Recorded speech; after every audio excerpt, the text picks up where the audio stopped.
Hi అండి, నమస్తే.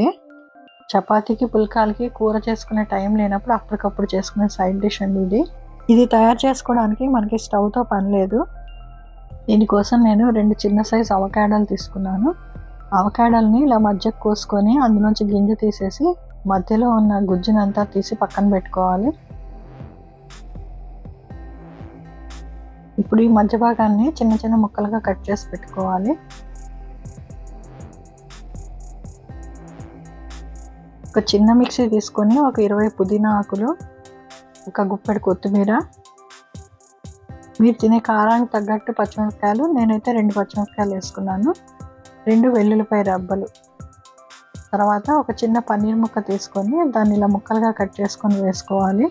మన రుచికి సరిపడా ఉప్పు, ఒక పావు చెంచా మిరియాల పొడి, ఒక గరిటెడు పెరుగు వేసుకోవాలి. పెరుగు చిక్కగా ఉండాలి, తర్వాత ఫ్రెష్గా ఉండాలండి. ఇవన్నీ కలుపుకొని మెత్తగా గ్రైండ్ చేసుకోవాలి. గ్రైండ్ చేసుకున్నాక ఒకసారి మూత తీసి ఒకసారి కలుపుకోవాలి.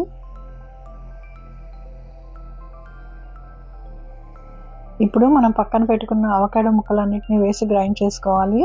గ్రైండ్ చేసేటప్పుడు అవసరమైతే 1-2 చెంచాలు నీళ్లు పోసుకొని గ్రైండ్ చేసుకోండి.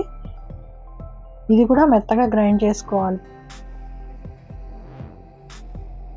చూడండి, ఇలా మెత్తగా గ్రైండ్ అయిపోవాలి, మొత్తం పేస్ట్ లాగా అయిపోవాలి.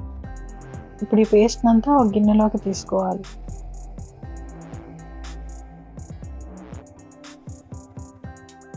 ఇప్పుడు ఇందులోకి ఒక మీడియం సైజ్ ఉల్లిపాయ సన్నగా కట్ చేసి ఉంచుకోవాలి. తర్వాత కీరా దోసకాయలో సగం ముక్క తీసుకొని ఇలా మధ్య భాగం తీసేసి చిన్న ముక్కలుగా కట్ చేసుకోవాలి. తర్వాత ఒక సగం టమాటా తీసుకొని ఇలాగ గింజలు లేకుండా చిన్న చిన్న ముక్కలుగా కట్ చేసి పెట్టుకోవాలి. ఇవి ఇంతే వేసుకోవాలని ఏం లేదండి, మీ ఇష్టం అయితే ఎక్కువ వేసుకోవచ్చు, తక్కువ వేసుకోవచ్చు. ఇందులోనే ఒక గరిటెడు పెరుగు వేసుకొని మళ్ళీ ఒకసారి కలుపుకోవాలి. ఇది పెరుగు పచ్చడిలా చేసుకోవాలనుకుంటే ఇంకొంచెం పెరుగు వేసుకొని కలుపుకోవచ్చు. ప్రస్తుతం అయితే ఒక గరిటె పెరుగు కలిపి చూశాను. ఇప్పుడు మనం తరిగి పెట్టుకున్న ఉల్లిపాయ, కీరా దోస, టమాటా ముక్కలు వేసి కలుపుకోవాలి. ఈ కూర ముక్కలన్నీ వేసాక మిశ్రమం ఇంకా గట్టి పడుతుంది. ఇందులోనే ఒక పావు చెక్క నిమ్మకాయ పిండుకున్నాను. నిమ్మకాయ ఆప్షనల్ అండి, మీ ఇష్టమైతే పిండుకోవచ్చు, లేకపోతే లేదు. మొత్తం అంతా ఒకసారి కలుపుకోవాలి. ఇప్పుడు అవసరమైతే ఇంకొంచెం పెరుగు కూడా కలుపుకోవచ్చు. నేను ఇంకొక గరిటె పెరుగు వేసి కలిపాను. ఇందులోనే ఒక 2 టేబుల్ స్పూన్ల క్యారెట్ కూర వేసి కలిపాను. కొంచెం కొత్తిమీరతో గార్నిష్ చేస్తే అవకాడో పెరుగు పచ్చడి రెడీ అయిపోయిందండి.